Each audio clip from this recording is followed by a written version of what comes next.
how do you do it without putting that time in? The 80 hours that you were spending, that wasn't just because you felt like it. No. You had to do the work. So how do you? Well, that was going to be, part of the business advice is don't do too much research and thinking about it before you do it. Otherwise, you won't.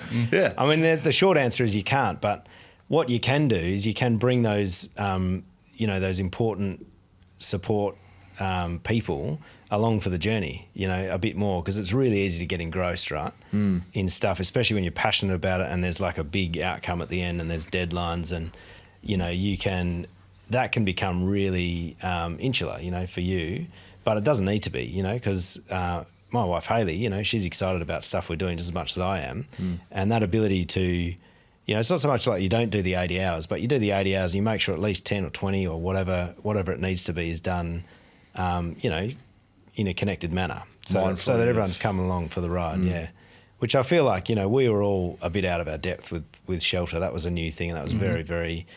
it was beyond anything we'd sort of hooked into before, especially in that time frame. So, for me, that would just be something I'd be more mindful of. I'm not saying I'd pull it off, mate.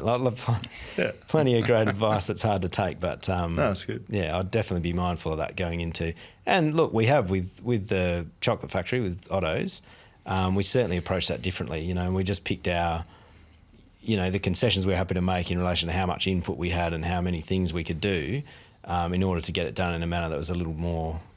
Or a little less chaotic, let's say. So, you, Jace, you spoke about that being a big moment, families being involved, but what have you learnt from a business side? I think it's important. When you are starting up a new business, or even if you're working on an existing business, it's really important to occasionally just take a step back and just have a look at what it is you've achieved, like the highs, the lows, everything like that. Because when you're caught up in the day-to-day of the business or the project or whatever it is, you can just become so engrossed in it that you just don't see any of it.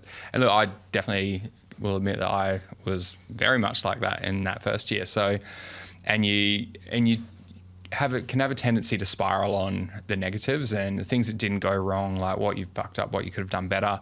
So it is really important to just take a step back, a few deep breaths, and actually just look at what you're actually working on, what you're creating, and in particular the positives.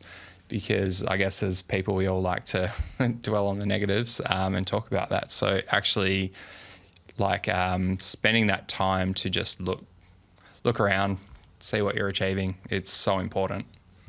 What was the goal when you first started? And has that changed? I think that changes every week. Too carried away now. Yeah, I guess. Yeah, and again, I'm not absolutely anywhere near your boys' level with what you've put together, but we run business here. My wife runs a business, and sometimes I think, what the fuck are we doing here? Yeah. Are you guys the same, or did you have this? We wanted to be top 5 independent brewer in Australia. Look, I think we all had super lofty ambitions that one day we'd love for Shelter to get to the point where it's a national brand. I don't think we'd make any secrets of that one. I think that's what a lot of us brewers want to try to achieve when we do eventually set out on our own. Not all, there's some great examples of breweries out there where they have decided that this is what they want to be, the small, local neighbourhood kind of brewery. We obviously wanted to cater to Bustleton and tourism as well as locals, because we are from Bustleton. We do love Bustleton, but we did want to, in particular, try to create a brand and a range of beers that we could push out into the wider market. I think Zeb's already mentioned, this last 12 months, we were looking more at a consolidation year, because I think it was one of those ones where, one of those things where we've taken a step back and it's,